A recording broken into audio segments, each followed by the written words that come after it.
Excited to be here today with Frank and BJ. We love talking about issues that are unique and specific to our families. And Frank and BJ right now are currently traveling the world as a family, and we're excited to hear more about their experience and talk about what did it mean to prepare. So, Frank and BJ, hello. Hi. Where are we talking to you today? What country are we in now? Right now we are in Ubud, Bali. Amazing. Okay, kick it off a little bit. Tell us both A, what the inspiration for the trip was, and then walk us through where you've been so far. Sure. Well, I think the inspiration was just because we could. No, part of it was, just the ability to try and do something like this was, it was a challenge. But for us, I think one of the things that brought us together was that we loved traveling. That was the connection that we had right away. And I think, I'm sure a lot of dads go through this, or parents in general, that when you have children, like how is it going to change your life? And we always said to Hmm. each other that we were going to sort of keep traveling and kind of, Integrate that into our lives with him, yeah. with our kid. And then we are lucky to have this deferred salary program through our through our jobs, which is we're both high school teachers in Canada and Toronto, and so we decided to take a chance and sign up for it, even though it could be tough. You get 80% of your salary for 4 years, and then on the fifth year you get the other 80% back. So we were able to do that. It took a lot of planning, and we just decided that, like, if we can get it done, then if on our fourth year, no matter what, we are going to just take the year off. And we tried to do it at an early enough stage that Milo was still young enough that we could pull him from school for a year, either homeschool, but we ended up sending him to a school abroad here in Thailand. So you have one child, Milo. How old are they? Yeah, sorry, we have one child, Yeah, just turned 11.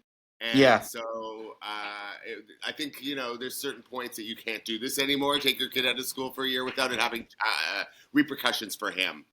Sure. And I think a lot of people that have been following along on your journey that may have been wondering how the heck are they doing this? Now this makes a Exactly. lot more sense. So you have jobs, you're going back to jobs. This is an amazing thing that your job offered. Yes, we have. We just found out about our placements for next year, so we're both very happy. Because sometimes it's a little iffy if you're an earlier teacher with not a lot of Lower seniority. lower seniority, but we are Yeah. pretty high up at this point. So we got great jobs again for next year back at the schools we were teaching. I can hear your DMs blowing up now with people and teachers reaching out, trying to understand where are you and how do they do this. Yeah. A lot of people have said, "Wow, you're doing this on a teacher salary." So Yeah. Takes so a lot of saving. it does take a lot. Aside Yes. also from our salary being Yeah. and then the school board saving, but we've also saved up. We've also rented our house out to make extra cash along the way. And paid off all of our debts as much as we could before we left, Yeah. so that we had very little coming out as we went. Yeah. Well, BJ, like I think you bring or you both brought up an earlier a great point of folks that are used to travel. When you start traveling with a child, it's a whole different version of coming out, right? Because previously you were these two people and maybe could express yourself in any way that you wanted around what your relationship was. But I certainly found when you have a child, there's no more mystery, right? It's, here are these two people and their kids. So I'm actually curious to hear a little bit about what that experience has been like for you with that difference and how travel has felt similar or different as a result. Yeah, well, before we had Milo, like we can just go around everywhere we wanted and no questions asked. People wouldn't bat an eye. But when you're walking down the street and when you're holding two guys are holding a kid's hand, people are going to turn their heads because they're not used to it or they're just curious or they're just hateful and they want to say something bad to you. But yeah, it's you just find a sense of pride and you just hold their hand and you want to make sure that you're proud of yourself of being a dad, you're proud of being a family, and that people for the most part look. We've gotten stares, like pointing at and stares, but for the most part they do it because they're curious. Not that they want to be rude, but they're just more curious about our family. And even here in Asia, traveling around, we've started from Japan all the way through China and uh, Thailand, Cambodia. Like we've been literally everywhere through Asia, and people have stared, but it's because we're foreigners. It's not because we're two dads with a kid. It was more because we're foreigners, right? So it's kind of refreshing to see that there's really little judgment here regarding two dad families, which was really nice. We left out Malaysia because of their uh, LGBT laws. So that's the only country we would have liked to have gone. But we also, check out each country, see how safe it is for gays and the, Human gay, rights. Yeah. yeah. So Yeah. Well, let's talk about that maybe. Yeah. Yeah. How did we you have how did spent you think about planning from a safety and visibility perspective as you looked into where you might want to go? Yeah, we always make sure wherever we go that Milo will be safe first and foremost. And then we can go to Yeah. and then we can go to immigration Yeah. as a family. That's to me my biggest concern is, two guys going together is never a big deal. We're just going separate. Taking a kid in, and yet, and I find it amazing. Not one immigration in one country. We've been to, I don't know how many countries, 15 countries, Mhm. have asked us who the kid is and like who the father is. Where's his mom? Where's his mom? So very interesting for me on that. Actually, the only issue we've ever had with that was going back into Canada, where the customs agent was like, "Where's his mom?" Or like, he doesn't have his mom, and he's like, I almost lost it, shit on it. But it was, excuse me. But it was coming back into our own country. We're an adult-focused family channel, BJ. That's okay. Sorry. Well, but I was just, I'm like, we're in Canada. What are you asking me? And stop being such a, closed-minded person, I'll say. Well, maybe let's stick with immigration then. Traveling requires a lot of logistics, especially as a parent. So, how did you think about what documentation to bring with you to make sure you had any steps, from that safety perspective, or making sure you had everything that you might need as you started traveling through all these countries? Right. So we made sure we had copies of all of our passports and birth certificates. We have. We had those copies, the long form birth certificate, because it has both of us named on it. Right. We've never been asked for it, but we have it just in case. Right. And our names are, Milo's last name is hyphenated, so it's both of our, it's Nelson Barone. So when they go through immigration, they see if one of us go first, and then they see his last name, then they'll know, okay, we're all together as a family. So that's probably also why they haven't questioned anything. And then you just have to apply for visas and all that. But really the documentation is make sure you have copies of your passports, send copies of your passports and that critical information to families or friends, somebody that you trust. Just God forbid something ever does happen, then you have a backup. And I think that's where you're coming from. Sorry, you're coming from Canada. What you may need will differ depending on what country you're coming from. And we have more information in the longer Gaddies guide that's up right now that is helpful as well. Sorry, BJ, go ahead. You have to check before you go to any country that we check what we need before we go in. Sometimes we forget, but whether or not it's a visa or some, you definitely need to check all those things. Every country is different, and how long you have to apply before you go is different. One of the countries that surprised us the most was China. We were really kind of not sure about how we'd be accepted or what the country was going to be like. I think as Westerners, we hear a different version of what's happening in China. We love China. People were, it was one of the friendliest countries we've actually been to. And everybody was just so helpful, and they smiled, taking our photos with us. It was white people, Westerners are sort of celebrities in the fact that people haven't seen them before. So there's this weirdness there too. And, to go back to your question before, it's so uncommon in Asian countries for to have gay families, I think, that no one even thinks that we are one. So everyone just assumes we get this all the time. You brother, you grandfather, maybe sometimes. and then when we tell them, no, we were married, they're like, huh?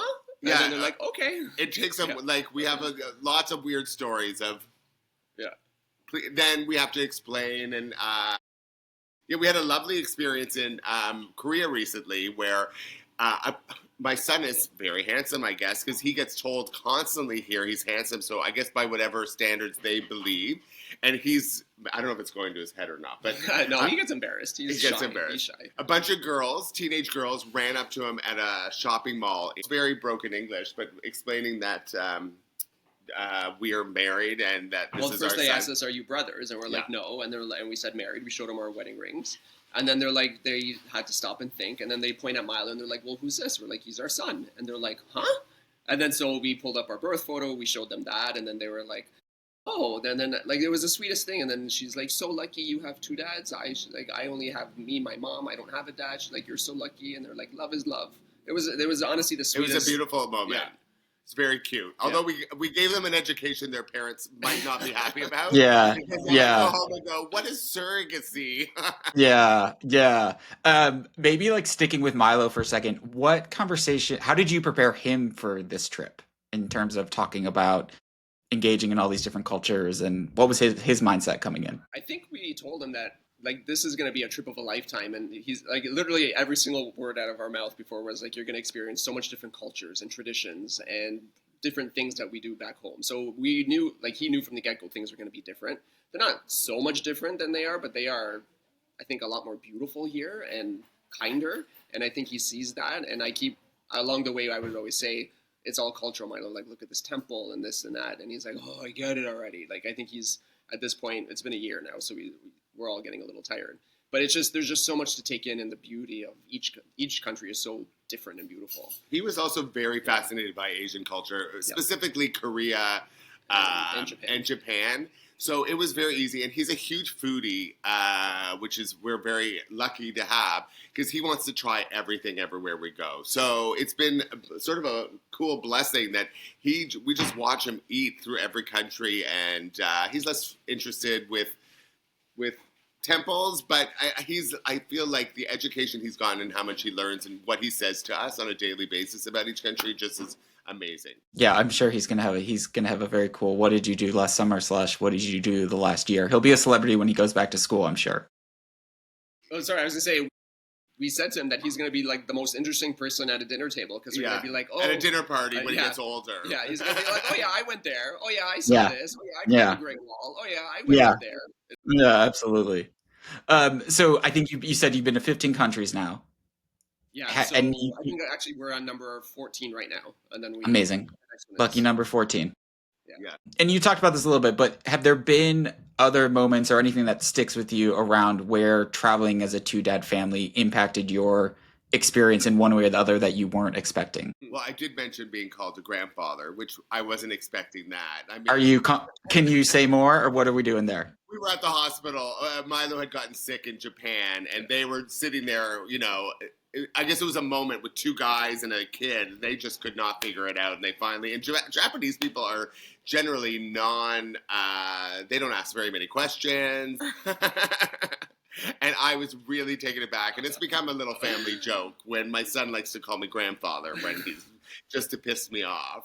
Well, and now gays around the world will join him. Yes. I was like, no, but I mean, other than that awful moment, no, I mean, I think we've been laughed at a few times. Oh, yeah. On a tour, we got laughed at by someone who... The tour guide. Yeah, and it was... I think you always have to come in to these things that we've been through enough now in our, having Milo, he's turning 11, and we've come to get used to, looking at what's really happening and making sure you don't take everything to offense, right? She laughed when we told her we were married, but you could tell it was a nervous laugh and did not know what to do with that. And we've also learned, and I said to BJ, one of the hardest things has been, we've been pointed at a number of times, especially when Milo was a baby, and I'm sure gay dads can speak to this. When they get older, you get stared at a little bit less, but when two men are holding a baby on a plane, everyone's not sure. And I remember being pointed at once on the way to Hawaii, and I was getting so mad because this woman would not stop staring at me. It was like a 10-hour flight, right? And then at the end, she's turned to us, and I kept saying to BJ throughout the flight, oh, that awful woman staring at us. Can she just stop staring? She said, I just want to tell you have the most beautiful family. And at that moment, I was like, okay, we need to put ourselves in a mindset that people might be staring at us because they are fascinated and they love us and just don't know how to say it properly. So that's the mindset I always remind him. I'm like, maybe we're teaching her something. Maybe they're staring because they've never seen. So it's not always bad. Yeah, and I think like that's one of the themes as you talk to dads all over the world of this notion of it's a whole new version of coming out, and I think you can go and have your guard up, but it's an every day you sort of have to make those decisions based on your safety levels, how much iced coffee you'd had that day, right? Like, what do you want to do in those situations, whether it's deflect, engage, educate, or just keep it moving. Right.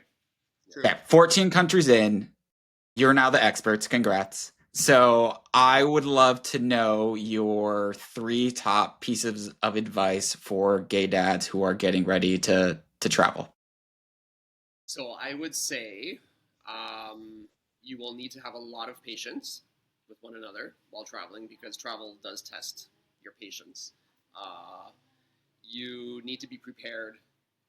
Oh, snacks. Oh yes, Snacks. throughout I the know day. that sounds ridiculous. I don't know about other gay dads, but this is one of the things that we watched moms, not to like go back, but when Milo was little, we watched moms. They always had snacks. We never had snacks, and even now, it's hard for us to remember. It's just not part of our like psyche. But you need them, Yeah. or just watch. We've learned when other people get hangry, Yes. and as soon as that's happening, we stop whatever we're doing. We make sure someone gets a snack because that always ruins our day. Every one of us has a different point, so make sure you eat. Sleep, obviously, these things are important. Mhm. And everyone needs an iPad. Or the kids need the iPad. Yeah, They need more an than reading. iPad. Kids need some time. I don't know. We find Milo, we need to give him, it's hard not having kids around for him. Really, really hard. He does miss his friends. so much. All he keeps talking about is his friends going back home to school, which we all do. We all miss our family. We all miss our friends. I mean, in a year is a long time to be away from everybody. And we keep telling him, you know what, like, this is just a small little blip in your life that I know it seems like forever right now, but it's only a tiny little blip, and you're going to look back on this experience and being like, wow, this was incredible, and how lucky that we all are that we're able to do it. Yeah, so make sure they have connection with. Yeah. It wasn't as big for us, but I felt like it was really important for Milo to have connection with other children. Right, and this is why we So- put him in school in Thailand, so he can Right. be in class with kids and have friends and play dates and Patience, Yeah. snacks, then connection to community, whether that's where you are or back home. Love it. All right. 2 last questions.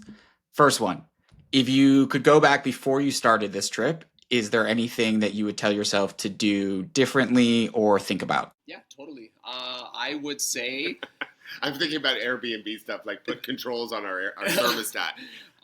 no. I would say you honestly you don't need to pack so much Oh, stuff yes. with you when you go away. You honestly do not. And if you forget something, you can buy it when you're there. Because we were going to bring umbrellas and beach chairs. We did. And we bring those did, and then we things. realized, oh, we can just buy this stuff here. We didn't need to pack a whole suitcase and jean jackets. We didn't even. It's so hot here. You barely need to wear clothes. But yeah, honestly, you do not need to overpack. Whatever you have, take half of it out, and you'll be fine. Yeah, that's what I would say. Yeah, that was advice we got too, and Yeah. we didn't listen. Oh yeah, No, we sent home 3 We suitcases. wear the same thing every day. You don't. Yeah. Need you just don't need anything. Like we really. Yeah. Like that. A couple bathing suits. It's so hot. What else did we learn? Get a really good personal fan. I know that sounds weird, but everyone in Asia has a fan all the time. It is literally 40 degrees every day, and we bought some cheap, like around the neck. That's fan. very hot for people in America who don't understand Celsius. Yeah, sorry. It's like 100 degrees every Yeah. day. The rest of the world, check just for our And uninformed it is listeners. so hot sometimes. Yeah. Like, and it can ruin your day. Going back to the other thing, Milo, it ruins a lot of his days. Like we really have to watch out. Like he gets overheated before we do. So I'd say that invest in a good fan. All right, last question. You're going to have been on the road together for a year. Do you already have plans for what is the first thing you're going to do by yourself when you do get home? I want to go to the gym. Yeah. I haven't worked out in a while, and I'm not feeling that great about myself. And I really just want to go work out. But I really just need. I think it's great being together with each other. I mean, obviously we love each other to death, but it's also nice to spend a little bit of time apart. I have to go visit my family when I get back, so I'll be away for a couple days from Frank and Milo. But I think also just having your alone time and quiet and like just doing whatever you want to do and not being on a schedule and I think is important too. I've been thinking about food that I want to eat. I'm making a Mm. list of all the food that I miss that I want. What's number one? Oh, just like plain stuff. I just want some bagels. I want some salads. My favorite salad from home. It's hard to eat salads here sometimes. So just some really simple stuff is what I'm looking forward to. Nothing like crazy.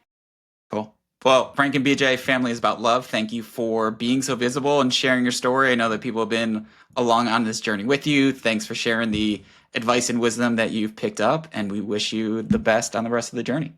Thank you so much for having us. Bye. Bye. Bye.